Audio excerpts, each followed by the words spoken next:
Hi. Sorry, we had said, I realized, oh Hi. wait, you are muted. Now I don't hear you. Oh, you don't hear me? Can you hear me? Kim, can you hear me? There. And Marissa and Kim will be talking about some other aspects of using Zoom for this session in just a minute.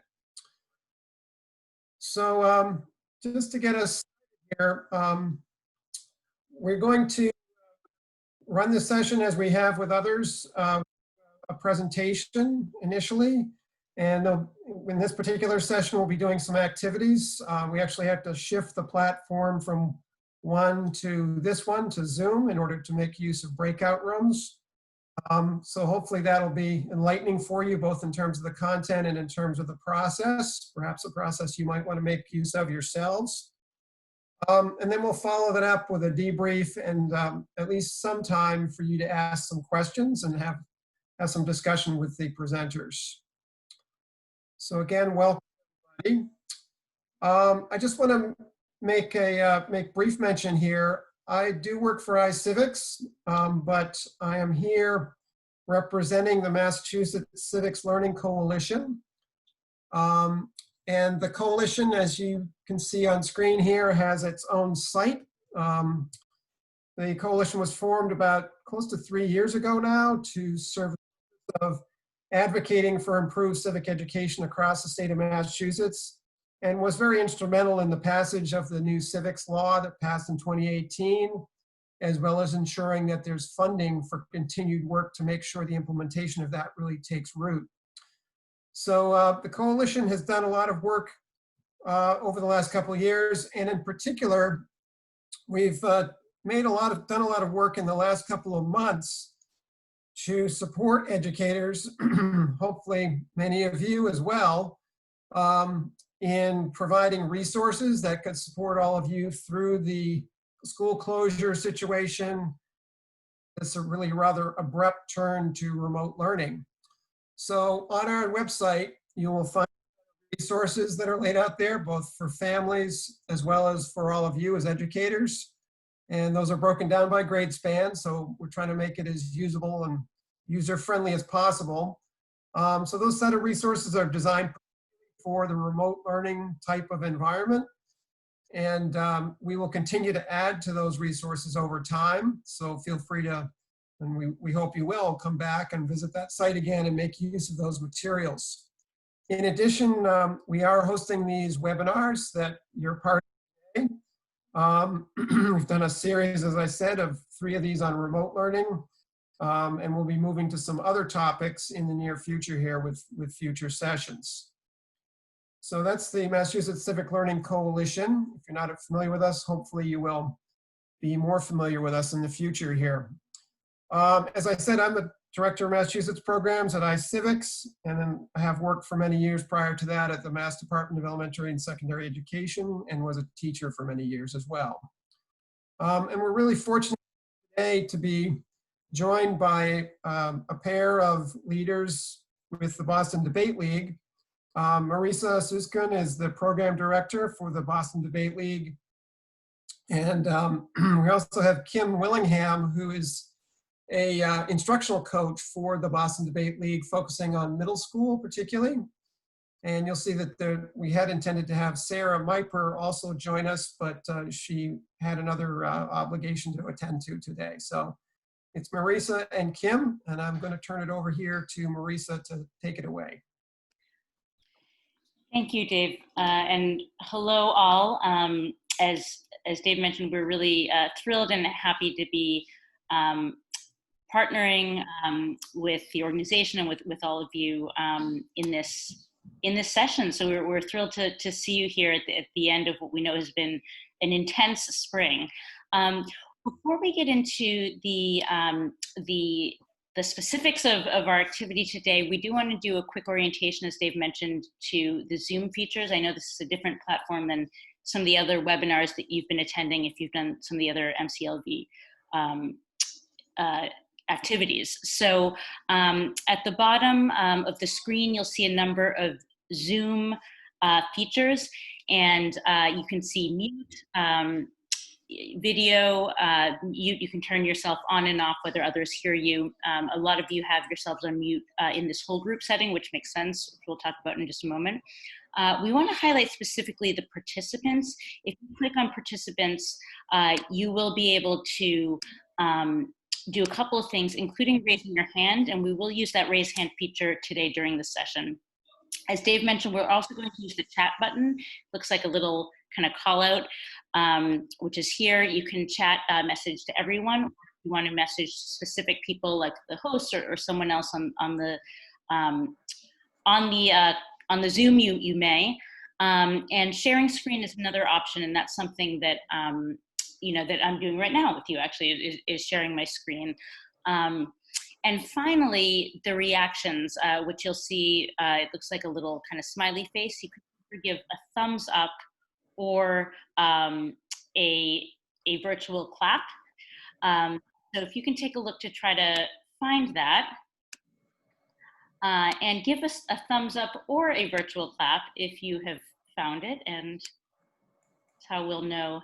This is our little check for understanding. Excellent, thank you. And I know for some of you, you may already have been using Zoom with your students, and some may have not, so this may be a review for some. But part of the reason why we show this is because it's also, these are useful orientations to your students if you're orienting them to kind of a Zoom classroom setting as well. We will be sharing all of these materials with you at the end, so this PowerPoint is something that you can kind of tweak for your own purposes. Just 2 notes on how you can view the screen. We have what we like to call the Brady Bunch view, which is a dated reference, but it will date us. But that's where you have multiple boxes and you can see a number of people, or you can be in speaker view where the person speaking is more highlighted. And that's relevant more when we're not sharing the screen. A couple of norms for Zoom before we get into the heart of the matter. So one is that we're going to be both in whole group and in breakout rooms. And breakout rooms is why we asked you to move from one platform to another. So we thank all of you who were intrepid enough to figure out the different links and get here today. So whole group, we again ask that you stay on mute unless you're speaking. It limits background noise, so thank you, because you're all doing that now. And again, you can raise your hand if you'd like to speak in the whole group session, and we'll have different opportunities for that to happen. We put in here a little note around please use whole group chat only for the work. That's more like, again, norms that we've seen teachers use with their students, because to encourage kind of staying connected to whatever the conversation is that they're eager to engage their students in. When we send you to breakout rooms, which we will do shortly, that's a chance for you to unmute yourself and then just speak freely. And that's part of why the breakout rooms are so important for, in this case, for teacher collaborative discourse, and then for your students when they can't be physically present, to be able to engage in collaboration and discourse. You can just stay on the platform, you'll be sent to a room, and then you'll automatically be sent back to this, what we're calling the main room.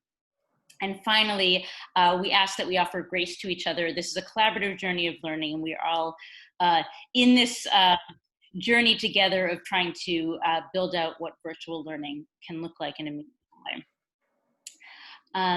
So with that, I'm going to share with you the specific outcomes for this activity. So we are going to do an activity called a class challenge.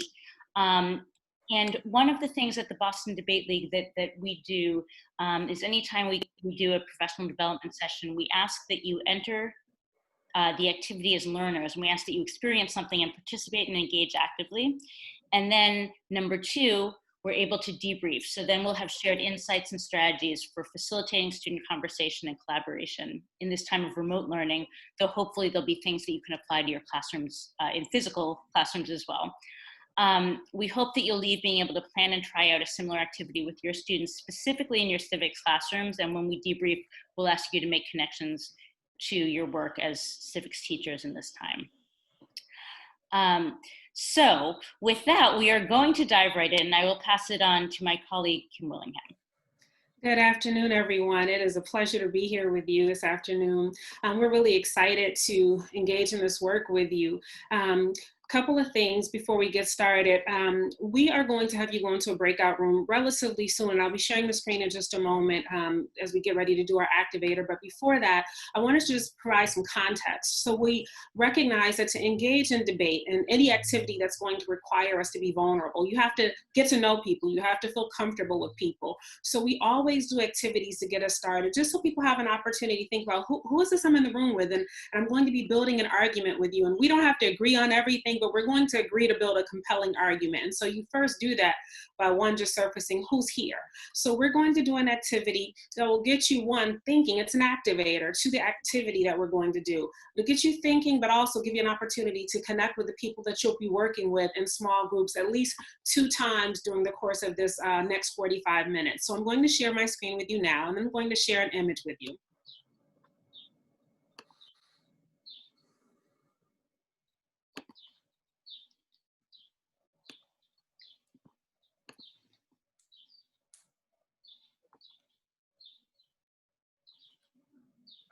Okay, so we have an image here, and I wonder if you might use your thumb, your virtual thumb, and give me a thumbs up if you have ever seen this image before. If you've seen this image before, just give a virtual thumbs up. I see a few of them. Okay, awesome.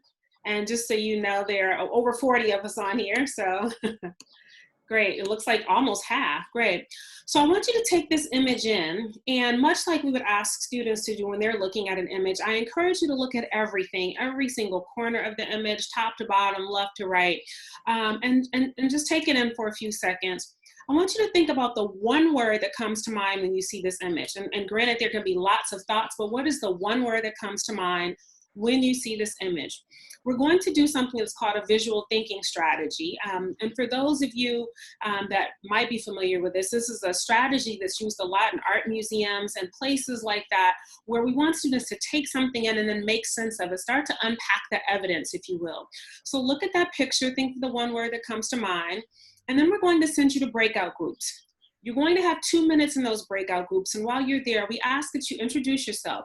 Who are you? What's your name? What grade do you teach if you teach? What school or organization do you work with? And then share in your group what one word comes to mind when you look at the picture. You don't have to justify it. You don't even have to explain it.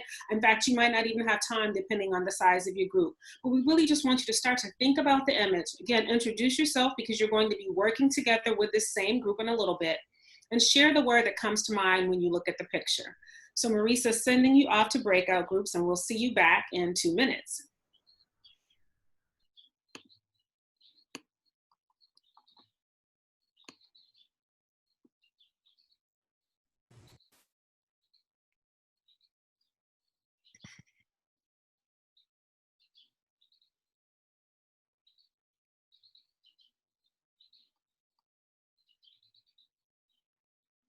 Hi, Mike. All right, that's really hard.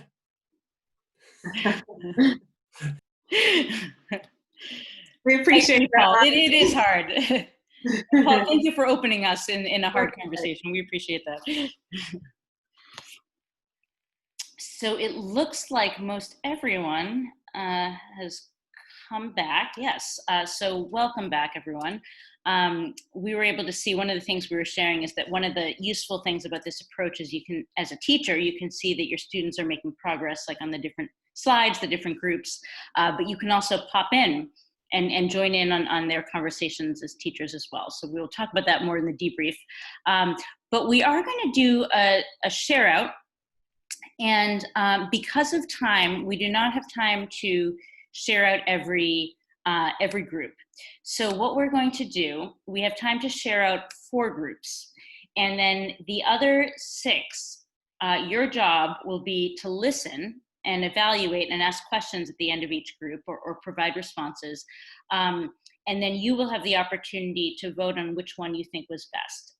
So the 4 groups that share will not be able to do the voting. So we're going to do this sort of democratic Zoom style, so and also quick typing style. So please put in the chat if you think your group should be one to share. Chat your group name, put it in the chat, whether it's claim 2B or 4A, whatever it is. And the first four that we see are the ones that we will share out. So 4B. 4B, Mr. Mark Lewis, all right. So 4B is going to be the first one to share. And we're up, 3B is next.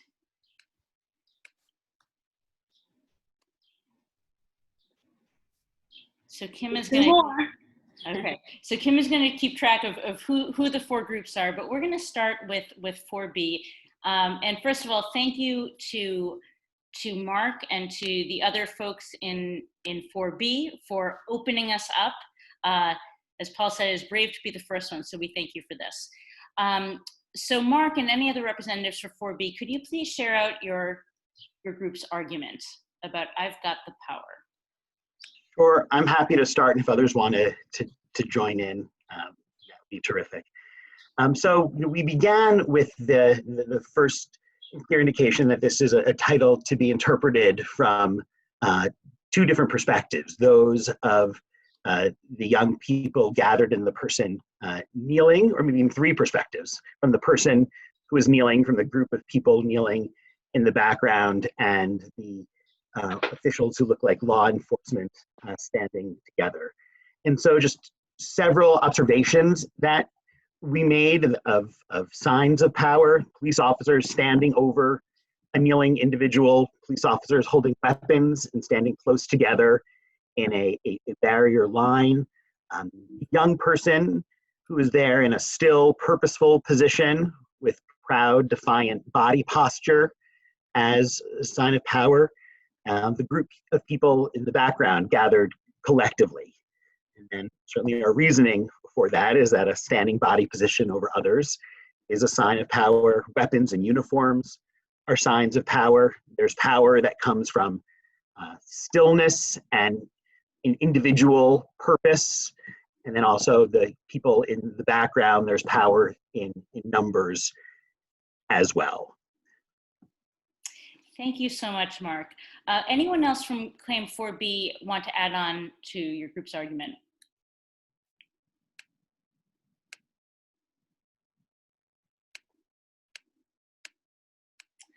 All right, well, as Kim has already done, please let us give a virtual round of applause or thumbs up in your reactions to claim 4B. I'm seeing lots of applause and reactions. So could people please share any responses or questions you have for Mark or for the other members of group 4B? And Mark, who else was in your group?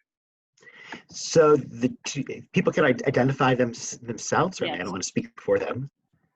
This is Jody Sponzo. Thank you, Jody. And hi, I'm Josh Barton. Thank you, Josh. So for everyone else, we'll open up for a couple minutes of any questions or responses for this group.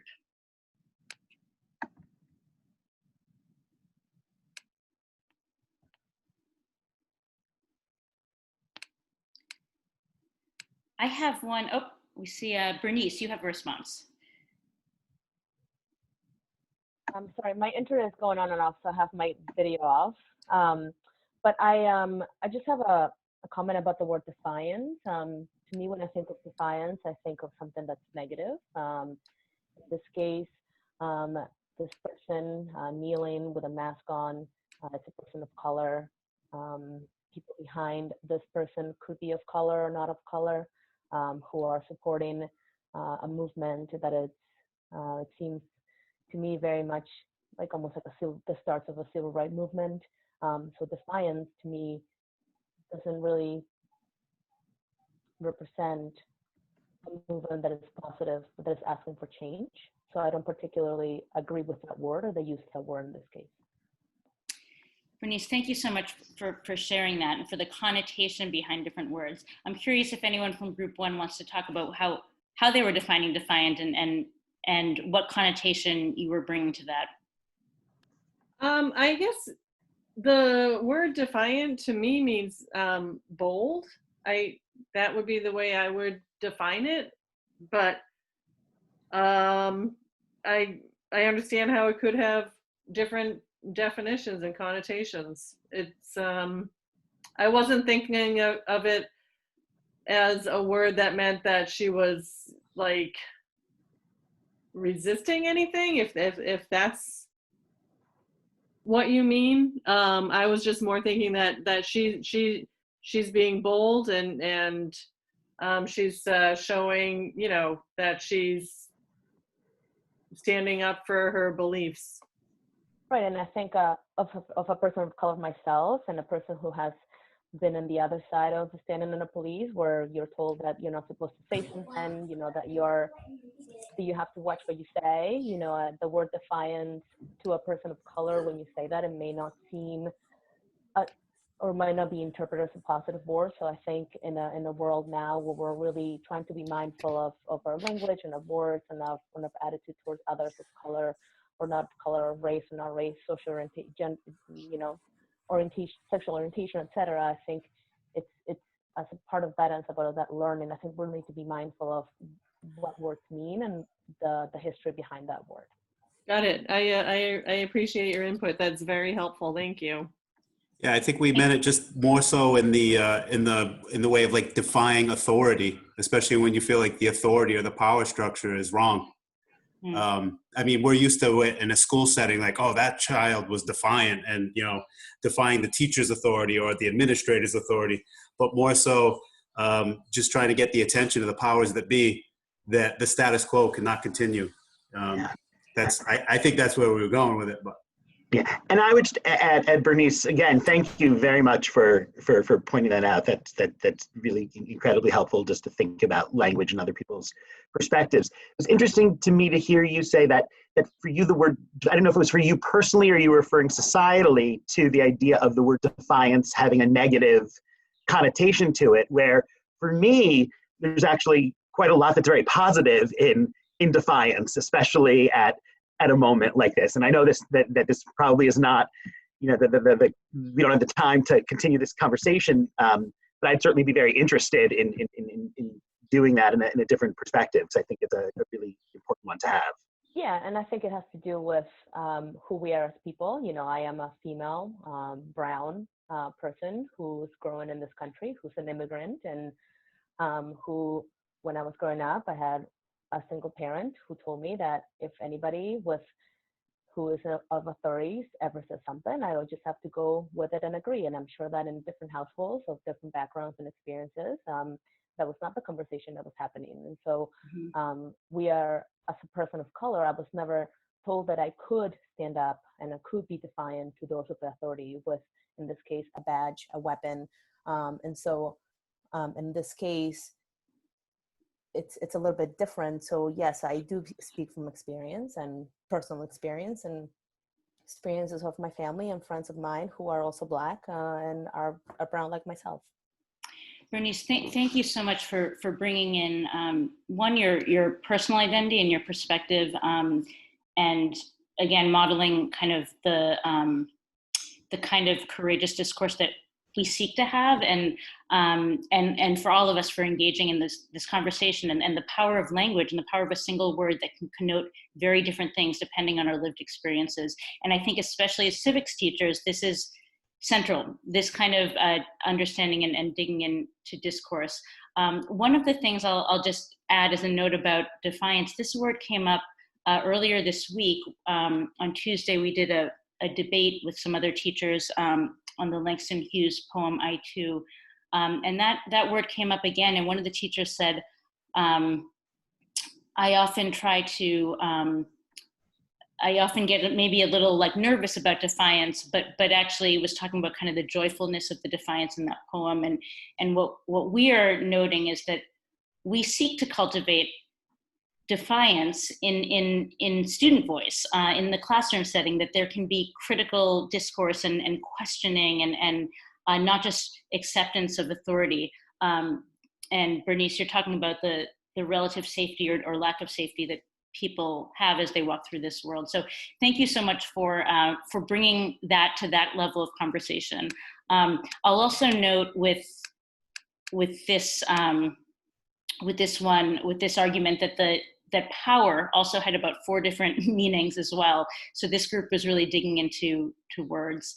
So thank you. Let us give a virtual applause for both the questions and responses and the presentation from Claim A. we are going to move to 3B, I think was next. Could someone please share for 3B and also share who else was in your group as well? Oh, I'm blanking now, which is terrible. If she could.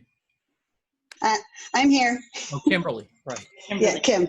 There's Sorry. Ian and Kim. So Yeah. I struggled a bit with the technical aspects of getting used to like where I was supposed to put everything down. And so we didn't get as far as we might have. But I figured why not throw ourselves into the lion's den and see. Excellent. So Grace under pressure, I think I wrote she's taking a knee, demonstrating a nonviolent approach when confronted, as are the protesters behind her. In a parallel, the police at this time are showing restraint in spite of their own superior force. So, I mean, I guess there are other things that come to mind. The idea of grace has religious connotations, and as well as taking a knee, I mean, there could be a prayerful kind of appeal going on from the protesters. You know, we think of kneeling in religious venues. Also, the idea of pressure struck me as really interesting because, you know, both sides are under potentially some pressure, you know, not to mention the additional pressure of the coronavirus, which they're also going out and protesting in spite of. They all have their masks on. So that's kind of another pressure that is out there. You know, the protesters are clearly under the pressure of, you know, meeting a force that's superior, and it even looks like there may have been some kind of tear gas. It's very cloudy in the background. And, you know, if you think in terms of the perspective of police officers, perhaps, you know, they're under some pressures too. How do we respond to this? If we are sympathetic, if, you know, how are we going to exert or carry out our job in a way that we feel is appropriate? Thank you, Ian. Kim, did you have anything you want to add on? Well, Ian did that so eloquently, but I agree. Everyone is just holding their composure right now. It is a tense time. But she's also in front of everybody showing leadership and how it should be. There's a lot of vulnerability in her, as well as strength. So I think, you know, that's kind of that's showing a lot of grace. I mean, if you're simultaneously holding your ground, but showing, you know, just respect for the humanity on the other side, And courage. but not backing down from what you believe is right. Thank you. So let us give a virtual affirmation round of applause or thumbs up for Ian and for Kim and for Claim 3A. Any questions and responses around this argument? I see Elaine has a hand up.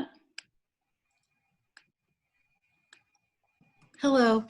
I was with Group 1B with Adam, and we were working on Masked. Not that Adam Bloomer. And we talked a lot about the purposes of masks, and also looking at the figure of the woman and what masks reveal and what they hide. We have the mask on the woman, we have the masks on the police, but they're the masks on the police are clear. You can see through them, but the mask on the woman really hides her facial expressions, which we generally look at someone's mouth to get an idea about what they're thinking and feeling. And also the idea of, how much protection is a mask going to offer? For her, especially coming up against this show of force, it's really not offering her very much protection against what is arrayed against her. So those are, I don't know if Adam Bloomer wants to add anything else, but I thought Mask was a good title. It really could open up a lot of different ideas about what we think is going on in this picture. I'll just jump in and just say, I thought if we're arguing for masks, I would say it works so well, both physically and metaphorically. I mean, you see the photographer framed the image so that the person, the protester in the center is wearing a mask, and then you see the police masks. But then there's so much more about, the notion of like, we have no idea what anybody is thinking, fearing, or hoping there. It's all covered up in the moment. Yeah. Thank you so much. So Adam and Elaine, let us give a virtual round of applause for them as well. And I appreciate you sharing that. We're running short on time, so we don't have time for again, sharing up for any other arguments and also responding to that one about masks. But what we'd like you to do now is put on your evaluative hats. So if your group did not share out, which is everyone except for 4B, 3A, and I think just 1A sneaked their argument in as well. So you are going to get a poll in a moment and evaluate which one you think was strongest, not necessarily which one you would agree with, but which one you think had the strongest evidence and reasoning. And so again, we're talking about group 1A, group 3A, and group 4B. So the poll will come to you in just a moment. So think through what do you think was the strongest argument? And please put in the chat what it is that you think made that argument strong that you voted for, or just any other compelling or strong arguments you heard across the different arguments, any connections you made. So Kim will be sharing the poll with you in just a moment.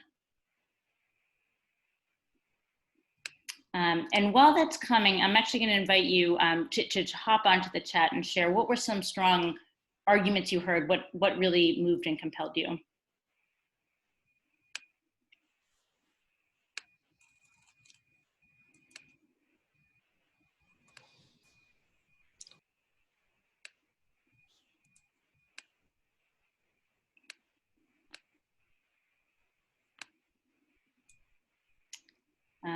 And the poll is also up, so you can make your votes while you're also responding in chat.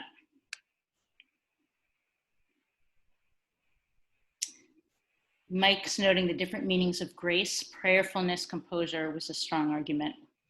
Yeah, there was a lot, I think, of nuanced, layered definitions of words and meanings that had carried different meaning. Grace, that was a powerful argument for sure. Elaine also talks about the idea of grace as a metaphor for religious elements and personal power. Laura asked a question that's more technical, but I bet other people have it. So is this a Zoom poll? It is a Zoom poll. And so if you have a certain kind of Zoom account, which is called professional or higher, you can use the poll feature. We know, for those of you who are in Boston Public Schools, we know that the Boston Public Schools Zoom accounts do not have this feature, but people will use things like Nearpod or Poll Everywhere to incorporate polls into their lessons. But some other folks may have the poll feature in their Zoom accounts.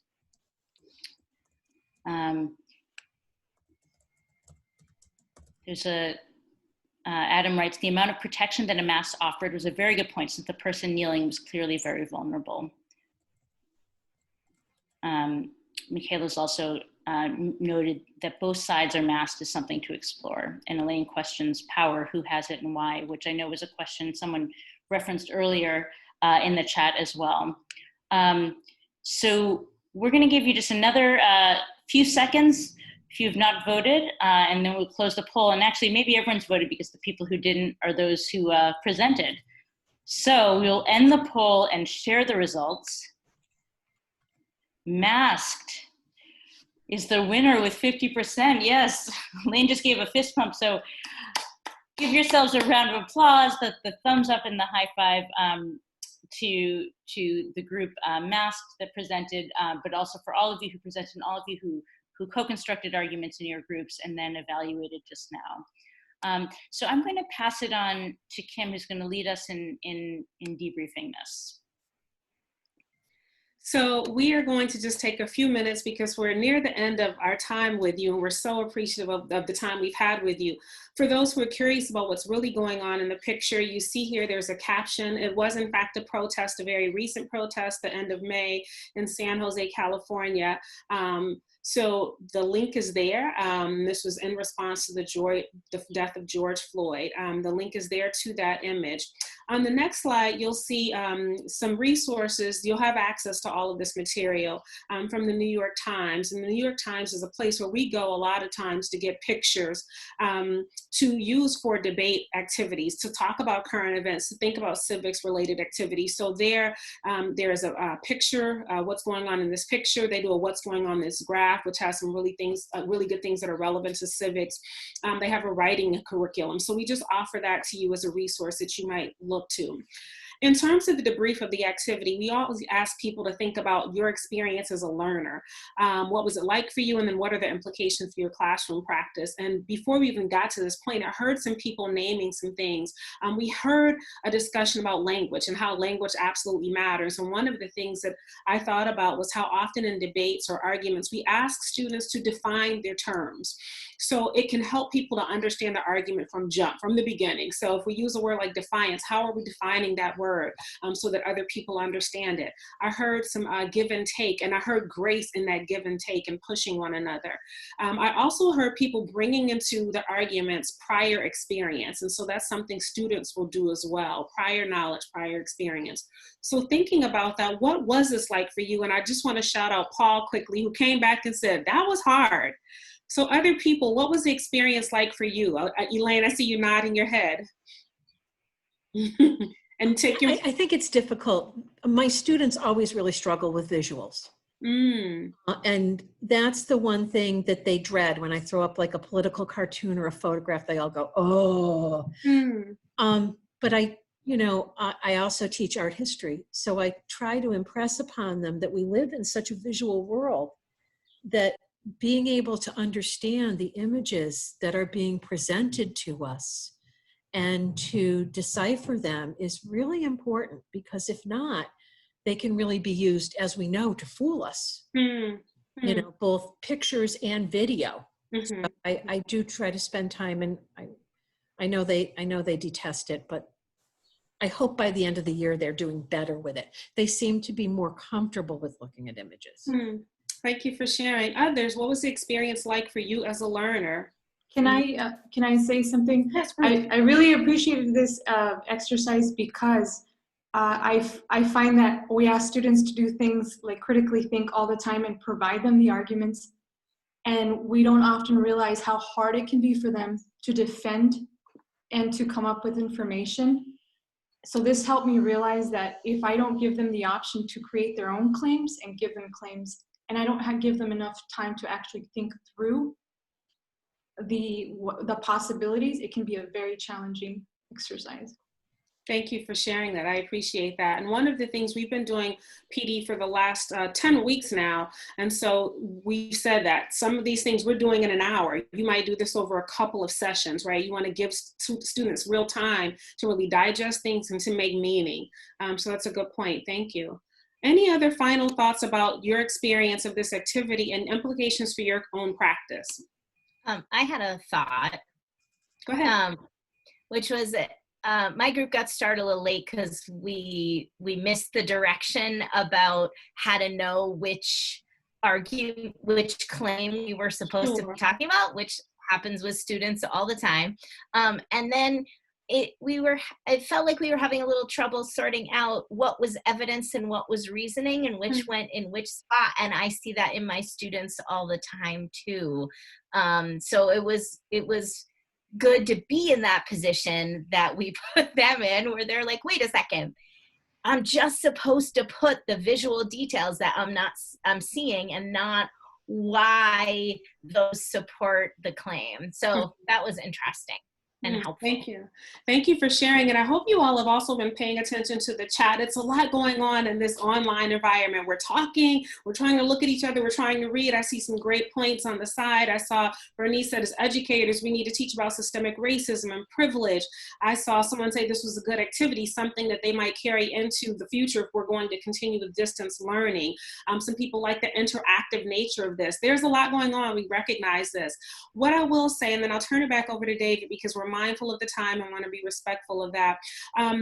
It helps to do this with a partner if you can. If you have a co-teacher or a coach that's working with you, someone who can kind of help you manage all of these parts. Because what we didn't get to talk a lot about today is the technical aspect. So for us to do this, we're simultaneously tweaking the poll based on who shared so we can present that. We have someone that's trying to watch the chat and watch the hand raising. So it's a lot. And we're learning, as Marisa said at the start, on this collaborative journey of learning with you. So if you have someone that can work with you, I encourage you to do that. It's not an easy task for one person to try to do this alone with a class of students. We thank you. We thank you so much for sharing, for thinking, for engaging in a difficult conversation, and just the very start of it. We invite you to continue to be involved with the work that we do if you'd like. We're going to send you an exit ticket. Marisa will put that in the chat, and we encourage you to provide feedback for us there because, as I said, we've been doing this for about 10 weeks now, and we take this feedback to heart, and it informs all the work that we do. You'll have access to the PowerPoint. You'll have access to the video here, and then we invite you to participate in our grad class. In the summer, we're going to do a week-long virtual grad class that will really introduce people to evidence-based discourse, to debate-inspired classroom and activities. And so we invite you to get on that. Don't worry, it will not be 40 hours of synchronous learning. We'll be doing 2-hour blocks a couple of times a day over that week, and you can get graduate credits through Framingham State University. So thank you very much for your time. David, I'm going to turn it back over to you. Great, thank you, Kim. And thanks to both of you, Marisa and Kim, for such an engaging session. This is really inspiring to watch this. So I think we should all give them a virtual applause as we wrap up here. I know I was just really struck by, well, how smoothly you went through this. You know, this is the phenomenon where, you know, you see people doing something, running a session like this, and they make it look easy, but believe me, it's not as easy as it looks, and you do need some help. But certainly they're very good jugglers in making this all happen as it did today. So thank you, Kim and Marisa. And also just want to point out, you know, I think what all of us are recognizing here is that these methods from the debate world and from literacy can play a major role in our instruction as civics teachers. And certainly we've seen evidence of that in the discussion in the course of this session today. And actually, I think, you know, a lot of us are really struggling with how to best address some of the really pressing issues that are happening in our world right now with our students. And I think you guys have done a really masterful job of incorporating some of that content in a very academic that can be very helpful for us as teachers and thinking about how we might do this ourselves in the remote learning world that we're now living in. So we are going to wrap up here, given the time. I want to point out that Kim and Marisa have provided some additional links here in the PowerPoint to some tutorials by video for using Zoom in this kind of way. So I would recommend that you take a look at those. They're very helpful. And that we also will have future sessions from the Mass Civic Learning Coalition. So if you go to our website, there's a link there in the PowerPoint, but go to Mass Civics for All, and you'll find that there's a place you can register for updates about any future webinars. We are actively planning some additional sessions this summer and into next year, and we'll look forward to having all of you join us for those as well. So we'll be sharing materials from this session with all of you following up on this. And we're going to wrap up here, but thanks to all of you for attending. And we do wish you a good end and wrap up of the school year. It's been a challenging one, and hope you're headed for some rest and relaxation eventually as that wraps up. So wish you all a good afternoon, and we'll look forward to seeing you again soon. Thank you all.